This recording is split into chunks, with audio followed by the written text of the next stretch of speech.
welkom by vanoggend se saamwees. Ek wil sommer by jou hoor. Dit is een van die dae lekker lang naweek. Sien jy uit om saam met jou vriende te kuier? Of dalk die naweek wat verby is, of dalk gistermiddag het julle iewers dalk gekuier of mekaar oor die foon sommer net 'n bietjie gesels of moed ingepraat of dalk gesê geluk met die verjaarsdag. Ja, vriende, vriendskap. Ek wil vandag jou nooi om so iets van jou vriendskap, jou vriende te bel of te laat weet en te sê hoeveel jy hulle waardeer. Ja, hulle is gawes, so uit die hand van die Here. Ek maak my Bybel oop. Ek lees daaruit 'n gedeelte, Psalm 133, vers 1 tot 3. Ek lees uit die 2020 vertaling. Kyk hoe goed, hoe mooi is dit as broers saamwoon.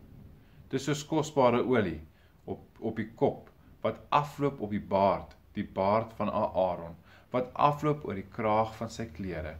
Dis asof die dou van Hermon afkom op die Sionberge, want daar beveel die Here sy seun lewe vir altyd. Dan blaai ek so verder en ek maak my ander vertaling hier langs my oop. Ek maak die boodskap vertaling oop. Spreuke 17 vers 17.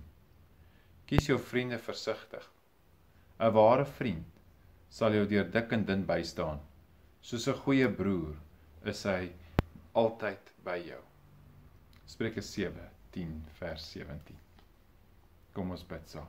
Here ons Here, dankie vir die voorreg vir vriende. Dankie dat ek die voorreg mag hê om vir iemand 'n vriend te wees, en dankie dat daar ook mense rondom my is wat vir my vriende en vriendinne is. Dankie vir die gawe en die voorreg daarvan om dit te geniet.